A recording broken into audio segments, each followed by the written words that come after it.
we drinking there today, Brett? Shotgun Wedding. I went down there last weekend. Oh, you did? Country Boy, yeah. How was it? It was good. You know, those guys are making really solid beers. They do make solid beers, and their space is really pretty, isn't it? And the food is fantastic. Did you go to the one in Northern Kentucky, or did you go to the one actually in Kentucky? No, though, I went to the one in Georgetown. Yes. Okay. Oh, cool. Well, Mike, cheers. Hey, you might have noticed that things look and sound better. Well, that's because our wonderful producer Dan is back. Thank you guys for being patient with us. And now, welcome to another week of Barstool Perspective, where we give you the week's breakdown of news and booze. This is a very dirty glass that I'm drinking out of, and I just want. It does look like it, yes. Yeah. So this is on purpose because I don't care. This is sometimes people get confused. This is the news of the booze world. Yes. Not just us getting drunk and talking about the news, but we do have some kind of. We have national news. We have political news to kick off with. And before we get into hemp, I will note I heard this week that Congress currently has a 13% approval rating in the United States, which is the same as Putin, actually. Oh, no. But my question for both of them is, how in the hell is it that high? Which 13% of this country think Congress is doing a bang-up job? Who's that 1 in 10 person who's like, I just really love Congress. They're doing I great. think they're killing it. Everything's getting so much better, so much winning. Well, let's start with a really short story. Mike, there is the hottest new collaboration in alcohol that you've never heard of, I guarantee. Yeah. Labubu and Buzzballs are creating a collaboration that we shall call La Buzzy. That sounds amazing. Do you know what Labubus are? I did not. You showed me before. And my question about this is, I don't have kids. I don't like kids. I don't hang out with them unless they're in the bar. And then I give them shots, you know? Like, If a parent, like bar snacks or something. If a parent's letting their kids run around a bar, I give them liquor, you know? Serves them right. But I have no idea what a Labubu was. But my question, serious question, is how is it legal? Because federal law prevents you from doing a lot of things in alcohol advertising. Yes. And anything that would appeal to children is Labubu? one of them. Like Labubu. I mean, it's this cartoon doll thing. I don't know. Lots of adults like, My Little Pony and Huntrix or whatever the K-pop Demon Hunters is. I'm a furry sometimes. But that doesn't... Still, it's wrong. The Labubu furry industry is out of control right now. I mean, adults like a lot of dumb things. There are Disney adults, for Christ's sakes. But it's still a child. I mean, like the Ham's cartoon bear was aimed at adults, theoretically. Yeah. But it was still a cartoon. It still looked enough like children's cartoons that was enough to say you can't do that anymore. So I don't care if adults like a Labubu or not, or dress up, like one for sexual reasons, but it's still appealing to kids, I think. Yeah, you're right. You're right. And the bigger issue here is there's no teeth in any of this stuff. They do it. The government says don't do that again. They're like, well, okay, we'll get rid of it all. Once the supplies are gone, we won't do it again. And there's no you knew this wasn't going to fly. Here's your punishment. There's none of that anymore. So. Well, with the TCB shutdown, that's a nice time to roll it out, actually. That's good planning on their part. Nathan, Owen, Julia, Marco, it's good to see y'all. Thanks for joining us on this wonderful rainy Friday in Cincinnati. Rainy Friday. So we've talked a lot about hemp and cannabis, and I have something serious to talk about here for 30 seconds before we get into the meat of today's episode. There is currently our government's shut down, and they're working on the funding bill, and as part of that, we need to renew the farm bill in our country. And the hemp existing as a THC beverage, it happens because of the farm bill. It exists because of the farm bill. So right now, It exists because of an originally unintentional loophole in the farm bill. which is funny because a congressman came out this week and also said that they knew what they were doing and they did that on purpose. So at least a portion of people knew that that loophole existed for a reason. But anyway, it doesn't matter. What's happening right now is that the current bill that they're looking at trying to get people to pass has language in it that would effectively ban hemp entirely in this country and make this industry dead. Now, you might not enjoy cannabis and you might think maybe the hemp loophole is a stupid way to go about these things. It is stupid. It doesn't make sense. It's like FMBs and all that crap. It doesn't make sense for our country, but it's the framework we got. And for a lot of craft breweries, hemp is keeping them afloat and it's driving growth for a lot of distributors. It's the same thing, and retailers. So I need to ask, if you got time, please support the hemp bill, or please support removing that hemp language from the bill. If you could call your senators, call them directly, leave a message. It's very easy. I'm going to post how to do it in chat. You would be doing the industry and craft brewers a huge favor. So that's it. I'll get off my high horse now and we can get into the real stuff. So, Mike, I bet you wouldn't have guessed that there's exactly 12 reasons that craft beer is dead. I knew there were exactly 12 reasons, Brett. That's just common sense. Well, let's start with number one. Reason one, Mike, the hype cycle. It's just the natural hype cycle, and we're at the end of the hype cycle. A few weeks ago, there was that guy that did the opinion piece in the New York Times that explained how to fix craft beer, what was wrong with craft beer, and we dumped on it hard, and so did a lot of America because it was stupid. So I think, as we go through these, are we going through, do these people know what they're talking about or not? And I agree with number one. I agree with the hype cycle. I think that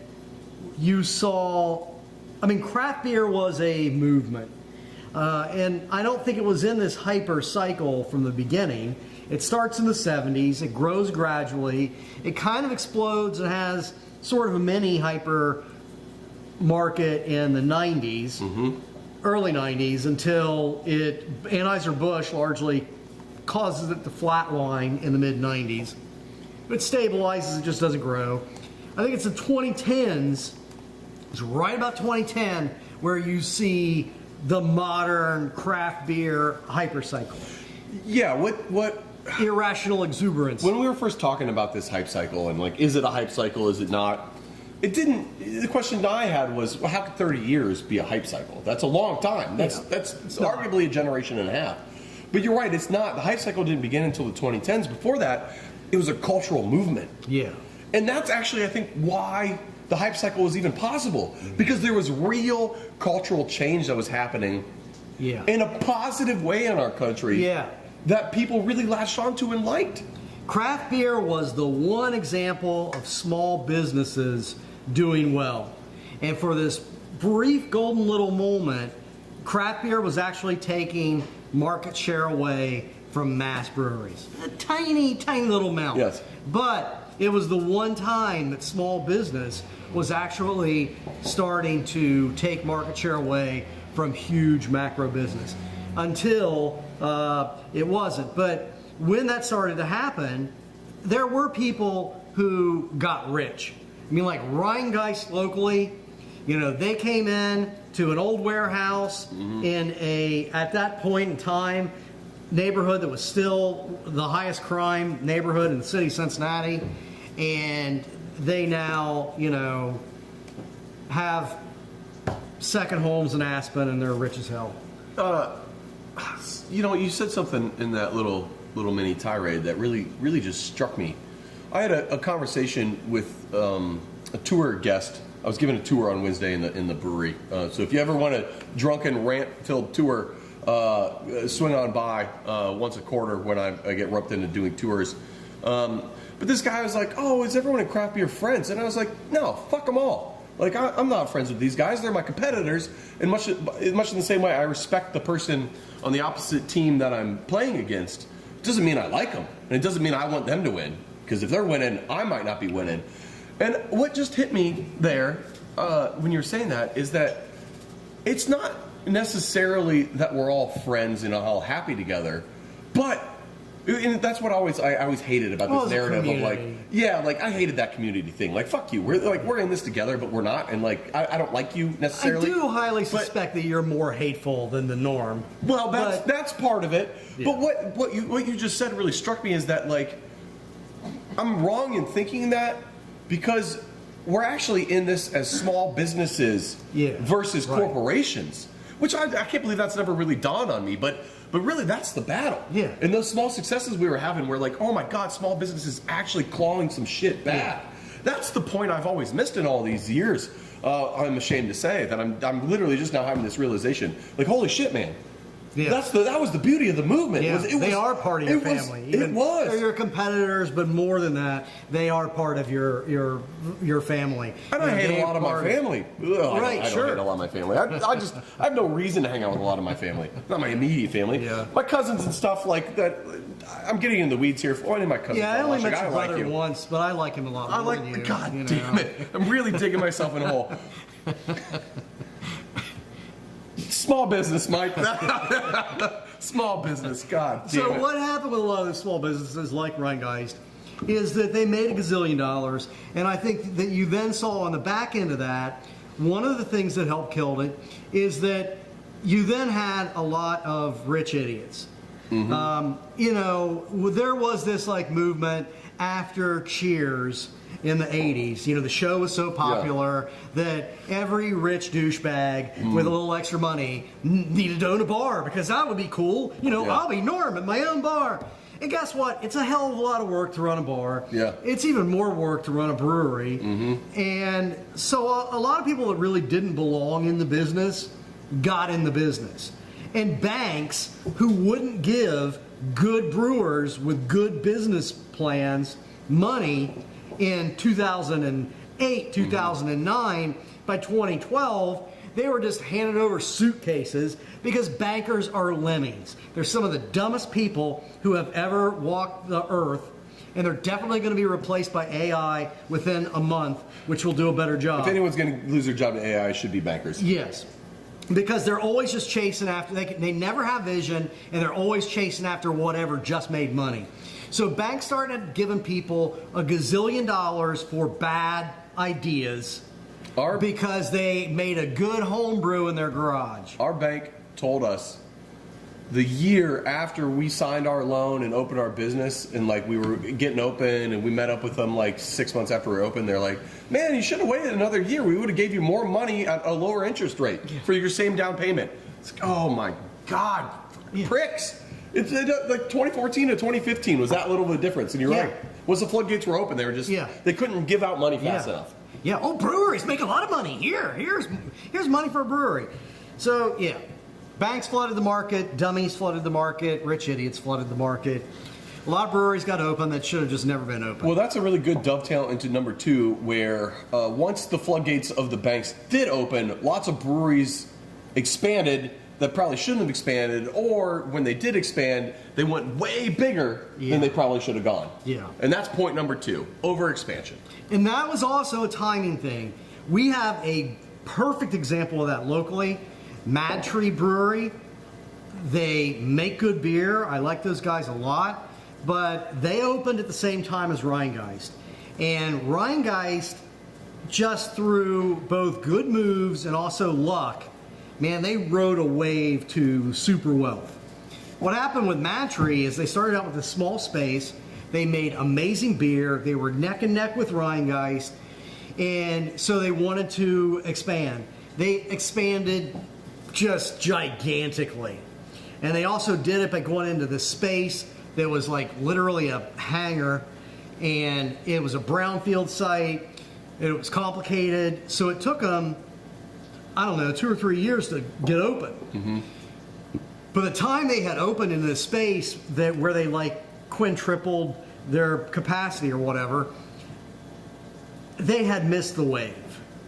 By that time, the industry had exploded, and they were no longer like one of 2 or 3 big competitors in the market. Now they're one of a dozen, and they've got this massive amount of capacity and this huge space and all this overhead and a boatload of loans. I'd argue Mantry's done a really great job of pivoting into a hospitality company and owning that portion of it. I bet if you set them down and got them a couple pints of delicious real ale and got their lips a little loose, would they admit that the brewery is probably oversized? Oh, fuck yeah, they definitely say that. But I think they'd also say that they realized what they're really good at is hospitality, having an on-site experience, crushing the food game, crushing the vibe game, and that's what they do at all their locations now. But I think on what a company that did that really failed is somebody like Green Flash out of San Diego or wherever they were in California that opened up their Virginia location and then promptly fucking shut down. Or Stone, who opened up a German location and a Virginia location and then got bought out and then closed down all those other breweries and now they're a shell of themselves. Or Revolution, who I think, I don't know many people over there, but the similar situation with them where they expanded big and big and big. And what I drive that down to is, like, yes, all these breweries thought they were doing something unique on a broader scale, and they weren't. And I think that's really what it was, is that if you live in Nashville, why would you drink Revolution from Chicago when you have Yeehaw from Nashville? You have your own, basically the same. Now, both those breweries would probably argue they're not the same, but they're making the same things. They got IPAs, they got ambers, they got fucking whatever, stouts and shit, special release around Christmas and yada, yada, yada. It's the same brewery. So why would I drink something not local when I can have the same thing, but it's also local? And I think that's been a big part of it, too. It's realizing that maybe beer is more regional than we gave it credit for. Because we lost that regionality. Yes. In the 70s, in 50s, 60s, 70s, we lost that regionality. Yes. Yeah. Lion and Kugel and beers like that were, you had these great regional beers. Hootapole here locally was great regional beer. Yeah. Yep. All right, point 3. Buyouts. Yep. You think that led to the downfall of craft beer, or do you think it just led to the erosion of what craft means? I think that it led to an erosion of what craft means, which then led to an erosion of the cultural movement that was behind it. There were a lot of things behind the craft beer movement. And yeah, some of it was pretentious nonsense, but there was this exploration of your palate and of styles. There was a fun to doing innovative things with beer, and there was this support of small businesses and these local versions of beers. And so that community did help drive the movement. Like, you went to a place, I want to go to a local brewery. I want to experience the ambiance of it and the flavors of it. And when you start to get what's basically a counterfeit, what we call crafty beers in the industry, meaning it's a craft-like beer that is mass-produced by Anheuser-Busch or like 3112 wheat ale or whatever it is now. Yeah. Shock Top, Blue Moon. Shock Top, Blue Moon, yeah. I guess those are different. Crafty's different because they created those brands where they bought the Goose Island brand. Right. So what? But I mean, I would still call Goose Island a crafty beer now. Now it is. Now at this point in time, I don't even know. Do they even make Honker's Ale anymore? Which I thought was actually really good ale. No, I mean, Goose Island's a great example because it was an OG. Now, Goose Island's not the first buyout, though. Red Hook was a definite OG. So why didn't the Red Hook, which was 94, which actually preceded a whole bunch of buyouts through the 90s, why didn't we have why wasn't the hype cycle dead then? It only seemed like a minor little blip, and then things really shot off again. Yeah, well, I mean... What was different? I think the thing that was different is that you saw... And we have talked about this in the past. It's in our book, Tanked in Cincinnati, and also in the interviews that we did with Jim Cook. There was really this moment where, in a hatred specifically for Jim Cook and Boston beer, Anheuser-Busch intentionally killed off the craft beer movement. But when you look at that, that's a perfect example of the proof of that, Brett. Because how Anheuser-Busch killed off the craft beer movement was a lot of disinformation and nonsense about how, like, well, your craft beer isn't really made by, you know, this scrappy little guy in Boston. He's contract brewing it. I mean, who knows what's in your craft beer or where it's made or who's really making it. So they killed off the craft beer industry largely with a narrative that your local brewery isn't really local. It's all bullshit. If you're falling for that, you're a dummy. Well, that was what they tried to do in the 90s. Well, but it did cause it to plateau. I mean, it stopped growing. It stopped growing. There for was a little not while. a massive collapse or retraction, but it stopped growing for about a decade. Well, the 90s, I mean, we really need to get back into our craft beer history because the 90s is a crazy decade. Because the 90s is also laden with, I think, a lack of, like, innovation and drive, and it also was, like, the original trying to, it was trying to corporatify itself with, like, Gordon Biersch and all these different chain restaurants opening up, and none of that really stuck. What I think is really interesting when you were talking about this attack and killing it, like, it almost seemed like the mission changed for Anheuser-Busch and these large brewers, where in the 90s they were trying to directly attack and kill the craft beer industry. They wanted to end it. They wanted it to be gone. But they actually weren't successful in that attack until they realized in the 2010s, rather than trying to attack it, let's just try to co-opt it. And when they made it not cool by co-opting it, it's like your parents trying to come to your party. Yeah. That was actually what killed it. Yeah. It was them them finally being like, oh, okay, fine, I'll get on board. And Yeah, that's a great analogy. If your parents try to stop your party, that makes your determination to have it all the greater. Yes. It's going to be weirder and drunker. Yes. You know, but if they just say, okay, well, we'll come too. I'll lead the conga line. Oh my God, your party is dead as hell. Well, thanks for ruining our party, Anheuser-Busch, you pricks. Next, I know this is a topic near and dear to your heart, Mike. Reason number 4. The rise and dominance of the hot hazy IPA. Oh, God damn it. Agree. 100% I agree. Is this where quality began to spiral? Is that what happened? Did hazies did hazies actually kill the industry? I mean, part of why I agree with all this list is that there is a list of at least 12 things. And it's not one thing, but yes, hazy IPA has not been good for the industry. And it feeds into a lot of things that we talk about recurrently. I mean, patterns with distributorships, etc. Yeah. But once hazy IPAs came into the game, there were a lot of people that you could attract to a tap room, you know, at a time where competition was through the roof. There were people that you could attract to a tap room that you previously could not have attracted. Because, you know, I don't like those IPAs, but some of them, you know, these hazy IPAs, I like those because they taste like oranges and fruit juice. Well, fine that you've attracted new consumers, but in the early days of craft, you attracted new consumers by explaining to them and turning them on to really good beers and really good beer styles. Hazy IPA was a moment of true, complete pandering. I think hazy IPA is the moment where you really started to let the tail wag the dog. Now, okay. Is it that way originally? When hazies came out? No. I don't think it was that. No, I mean, well executed, they're a nice style of beer. How many are well executed though? 2%. I'd argue that That's science, by that's the way. That's the absolute hard number. 2.75. It probably is. That's why I'm not going to debate you on that because it's you're not not a lot. wrong.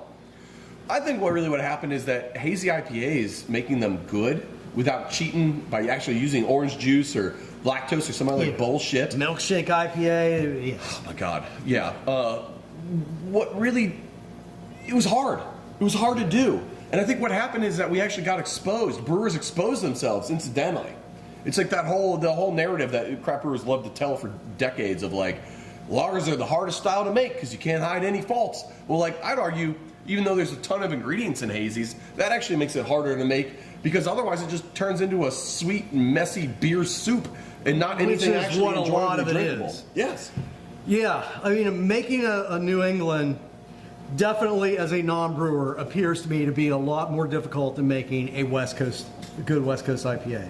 And I did hate it. I still hate it when West Coast IPAs were the huge rage. And I think it's fine that you have these, amber is the big thing. West Coast IPAs are a big thing. A lot of brewers would shit on West Coast IPAs, like, oh, anybody can do that, just throw a lot of hops in it and it's fine. If that's true, then I wouldn't have had so many shitty West Coast IPAs. Now, I've had a lot of bad ones, but I do think that it's easier to make that style than it is a really good New England. But when New England became the thing that everybody wanted, and you had this whole new wave of people that were showing up into tap rooms, and what they wanted to drink were these sweet, fruity, milkshake bullshit versions of an IPA, then you got a problem. Because you have started to pander to the lowest common denominator. And you have done it to the detriment of the good beers that you make. Because now, if you're going to get a tap handle on somewhere, it's probably going to be this bullshit New England that you're probably not even doing well. And yeah, I think it created a lot of problems. I think it exposed a lot of problems is where I'm landing on it ultimately. And I think there's just a lot of brewers that aren't good at brewing. There's not a lot that needs to go into brewing, and a lot of people look at brewing like they look at cooking, where you just got to throw in everything that tastes good and somehow you're going to get something good at the end of the day. You need simple ingredients and not too many of them, and you need a focus on your yeast health and fermentation. Everything else you can kind of bullshit and just make work, or hone in on your techniques to get some nuance here and there. But like, a lot of people just miss that point, I think. But I understand what you're saying, and so maybe there are subparts to this one.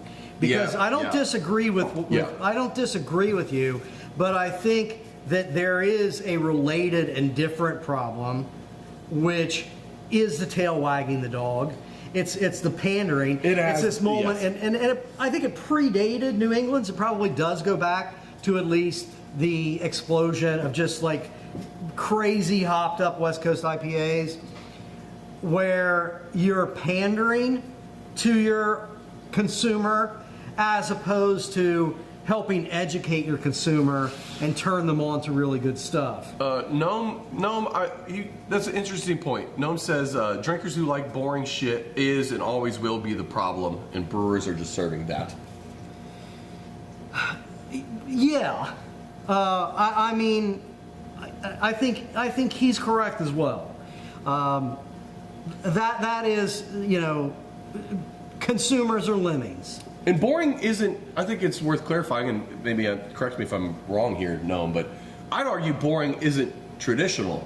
Traditional doesn't mean boring. Right. Like, you find a really well-made English mild served on cask, that might be very traditional and simple, but god dang, that ain't boring. I'm interpreting how he's using boring to mean the same shit everybody else is drinking. Yes, chasing the trends. Yes. Yes. Well, we're going to skip one and come back to one, because that ties into the next thing, I think, when you're talking about brewers chasing trends and wagging the dog, is that there's no next big thing for them to chase. Right. There hasn't been, like, okay, yeah, we tried to make slushy bullshit's a thing, and double milkshake horse ass a thing, and the sweet stouts, oh my god, the sweet, nasty stouts. Like, but none of that, like, really hit on the same level that Hazy's did. And so, like, brewers just kind of didn't know what to do. So Hazy's were the tail wagging the dog. They were the exposure of a lot of incompetence that led to a lot of shortcuts to make bad beers with flavors that are easily triggered. Mm-hmm. You dumb down your beer so it's sweet. America, we say it all the time, its single biggest drug problem is sugar. Oh, I like this. I want to stop and explore what you just said really quick. They dumb down the flavors for people I think it's worth explaining what dumbed down the flavors mean. It means that when you're going to try beers, you're not having new flavor experiences that you've never had before. Like you're not having like the first time you tried a Belgian beer, those were new flavor experiences. Right. That blew my mind. The first time I had a lambic, and granted it was a sweet lambic, but it's still, I never tasted anything like that in my entire life. Like it was absolutely bonkers.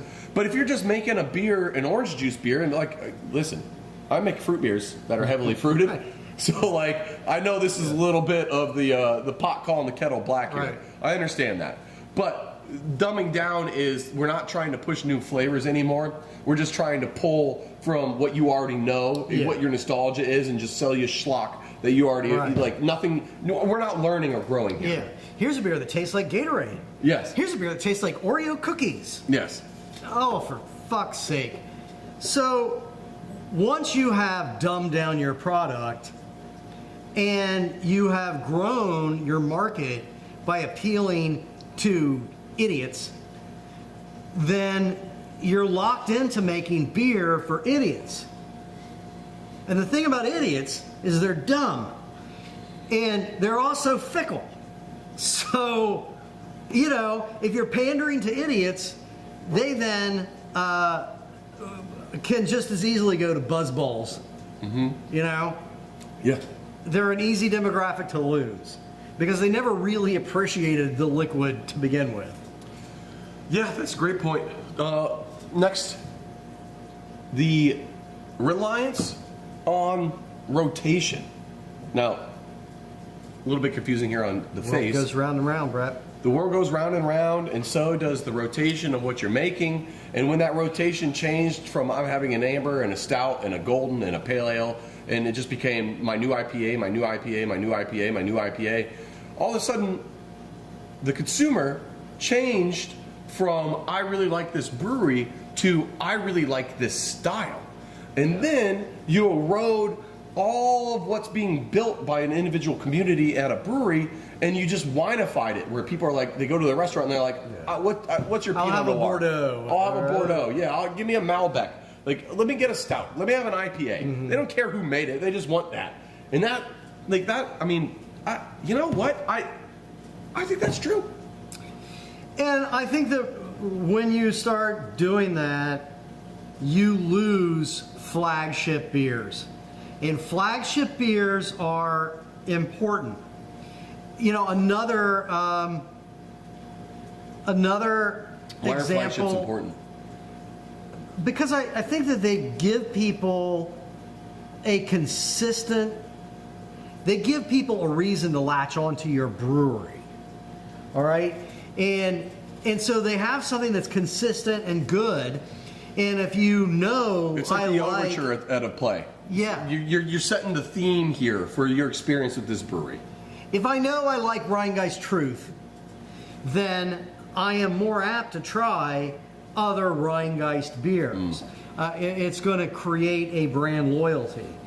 And I think that we see that in the opposite. One of the chapters in our book, Tanked in Cincinnati, which, not intentionally, I mean, it would be nice if people bought that goddamn book, but Scott LaFollette, here locally, is one of these, among beer geeks, is a legendary guy because he was just an amazing brewer. And he was very stubbornly hell-bent on how artistic he was going to keep his beer. You know, and he refused to buy into the idea of a flagship beer. And it's one of the top reasons that he identifies that, you know, his brewery ultimately failed, despite the fact that he made truly amazing beers. But you need that flagship, man. I mean, even for all the you know, weird nonsense that Urban Artifact does, Gadget is a flagship beer. Yeah, it is. And I think it fits that overture analogy I gave earlier, where you try Gadget, you basically know what you're in store for the rest of our beers. Weird, heavily flavored, fruited stuff with, well, flavored with real stuff, but you know what I'm saying. Yeah. And tart. And urine, little urine. Little urine, yeah. Mostly when I get drunk and get over there, but sure. Yeah, that's a really interesting point. Now, there's a brewery out in North Carolina that has since closed called Mystery Beer Company. Yeah. And their whole thing was no flagships. Every beer rotates every quarter, year over year. Every quarter we do all new beers, and that's all we do for that quarter. And unsurprisingly, they closed. No, I thought that was an awesome idea. Yeah, it is a great idea on paper. Yes. And, among beer geeks. Yes, but the reality of the situation is that is a very hard model to live by. If you're really rich and you want to run that business model as a hobby, fantastic. If you want to make money at it, you're doomed. Mike, this one doesn't really need much explanation. COVID. Yeah, sure. It's amazing how much COVID. Yeah, and then COVID dovetails into all point. That was number 8. Number 9 is post-COVID. Yeah. Everything else, all the supply chain issues, the change in cultural goings outs, the lack of a strong economy, and people getting their budgets tightened and wallets tightening, and things looking bleak for the next generation, and yada yada yada yada. Well, you had so many of these people. First of all, just as an aside to throw in, I sometimes feel guilty that like first 6 months of COVID were just some of the happiest moments of my life. Like, I loved it that nothing was going on, that there was nobody on the roads. It was a great time, really. But my life did not appreciably change, and I also enjoyed it, but I feel very bad for my wife and everybody else who was severely impacted mentally and emotionally by the whole situation. But I'm with you. I went to work every day. I saw all the people I work with, which is mostly the only people I ever see in my life. Yeah. And I still got to drink in the tap room whenever I wanted. Yeah, it was okay. We put our neighbors in our bubble, and we just got hammered for like a year. Oh, man. It's good times. But there were, and again, locally, as an example, and I'm using these local examples, but this, plays out everywhere. There are breweries that fit this model everywhere. Rivertown Brewery here locally, they went through, and Lindsay Bonadonna in our book talks about this.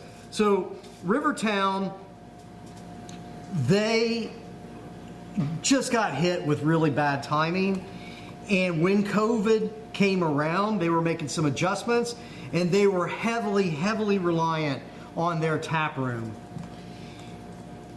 So if you are counting on your tap room to make your nut and COVID hits, you're fucked. Man, Rhinegeist is Rivertown is a really good example of when you come to a crossroads, making all of the wrong decisions based on the market. It was absolutely well, and I don't bonkers. think they were stupid decisions. They just were the wrong decisions. Yeah, even when they finally ended, what killed them at the very end was the fact that they were doing contract work. Yeah. And they only had one big contract, which was Kroger. That Kroger brand was the skeleton animals on the packaging. They were making that, and then they lost that contract, and that was that. Mm-hmm. You can't just have one big contract when you're a contract brewer. So every decision they made, I feel like Jesus, just you threw your heads in your hand of what were you doing? Well, I think they were trying to do some other contract work, and they ran into they had a bad contract on some contract work. Yeah. But for a couple of those reasons, it was bad timing. I don't think they were they were making inherently poor decisions. It was they were going through a transition. So this contract work isn't here. We need new contract work, but that's okay because right now our tap room is making $1 gazillion. Well, that's cool. We'll ride that. We'll ride that until we figure out. The strategic framework of their business then was poorly positioned. Well, I think it was fine positioned, but for a global pandemic. Well, I'm not saying. What's a but for? The point is that if you really needed that taproom business, you were screwed. If you weren't doing a lot of packaging. Next on the list, number 10, industry burnout. And I'm not talking about people in the industry burning out, specifically taprooms losing their luster. Mm-hmm. It's no longer enough to get taproom traffic by simply being a taproom. for a lot of the points we already listed. Yeah. You're not driving traffic anymore for just being a tap room.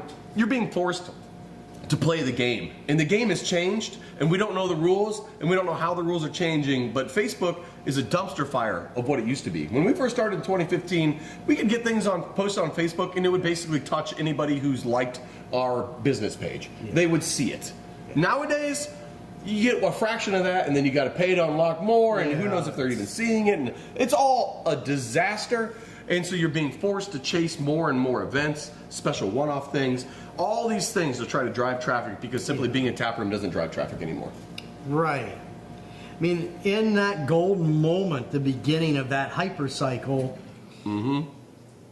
you could do a beer tapping event. You do one of those a quarter, and there would be people lined up around the block waiting for the doors to open. And you know, you'd get a TV crew out there, local TV crew. You'd get an article in the Inquirer about it, and that reached a gazillion people, and it drove that traffic. This whole collapse of traditional media and the disbursement of where people get their information from. I mean, Christ, you have to.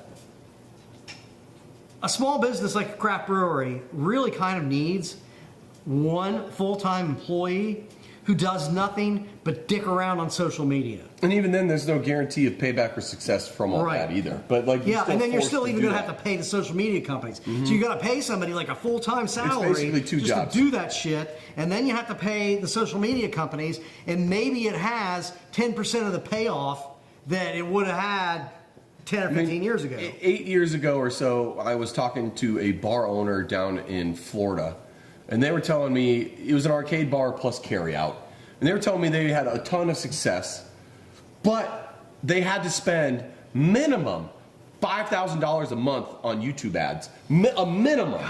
Or they weren't like she did this for a long time, and then she's like, you know what? I think we're getting a good enough momentum. I could stop paying for these ads. Stop paying. One of the worst months they ever had. Started paying at least $5,000 again a month, and boom, busy again. So like, it's just the game is stacked against us. Yeah. All right, number 11 and number 12. Since we were running long, we're gonna wrap them up in kind of like one thing, and that's more new choices. So we're talking ready to drinks, we're talking hemp beverages, we're talking buzz balls, the rise of all this stuff, and we're talking about what they say is health concerns, rising health concerns, especially among younger generation. I think the one doesn't really need much explanation. There's other options, and young people want to explore their drinking options, and things become cool and uncool, blah, blah, Beer's blah. not cool at the moment. Yeah, and that's fine. That's just generational. It comes back around. What I think is really overstated, though, is how Gen Z cares about the health. And I'd argue, while that is a factor, it's not the main contributing factor, where I think the main contributing factor is something we've harped on before, where alcohol spend is based on a portion of income. And that portion relatively remains the same, has for generations. But the amount of money people have is going way down relative to the cost of everything else. So on a percent basis, your free money, which is where you determine how much you spend on alcohol, is way lower than it's ever been. So there's way less spent on alcohol. And I think that's the root cause of Gen Z not giving a shit about a lot of alcohol stuff, is it's just too damn expensive of a drug hobby. Post-COVID, it also, I mean, the prices now, the fact that a craft beer is $7 or $8 a beer, it causes me to drink shitty beer.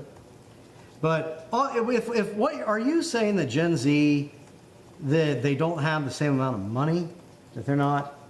Is that what you're saying? Yeah. Brett, shocking, right? Brett, this week, Trump said that we are experiencing an economic miracle. That's an economic miracle.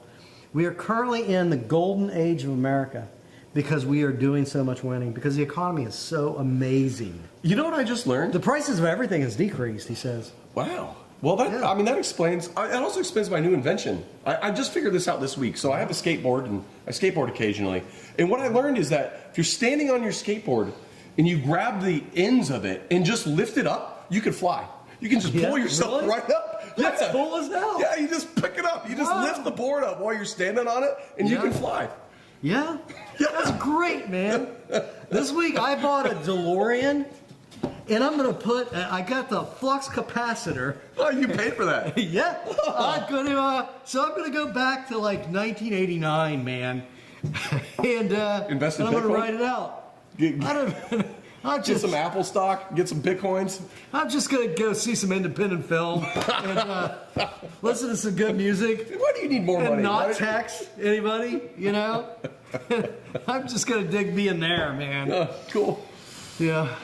Well, Tariffs isn't even on that list. no, tariffs didn't make the list. To me, that's kind of run up in the post-COVID thing. But yeah, tariffs is absolutely rat fucking brewers, especially ones who don't have buying capacity in warehouses and cash that they Or can have just the sit on in ability. inventory. Yeah. Yeah. Yeah, I mean, you have a gazillion square foot over there. Yeah, still don't have the cash to just sit on a bunch of inventory. Yeah, so, tariffs, they suck too. All right, well, we got through a list. We got through We a had list. two lists. We did had have two two lists. lists. Yeah. Well, we'll give you a little tease. The next list is the top alcohol heists and crimes of all time. Yeah. We'll break it down on how we would have done it better if we were in charge. And we are working, you guys can give us feedback. We are working on a holiday special in lieu of Yeah, any of producer the, Dan, you didn't ask anybody or post a damn thing about the thing. I guess we didn't tee you up either, though. in lieu of any of our disastrous previous holiday specials. Yes. We're going to do a best drinking movies segment for Yes. the holidays when you're hanging out in the family. And, So not the best movie. movies to drink while you're watching, but the best movies about drinking. Yeah. So if you have a best movie you want us to consider for our list of top drinking movies, make sure to let us know. Post it. Otherwise, we're just going to end up doing cocktail 10 times in a row. Yeah. Some of you are far more attractive than others, but we love you all equally. We'll see you next week. Did you see my recent jeans ad? Speaking of attractive people. Some people just have good ones, Brett.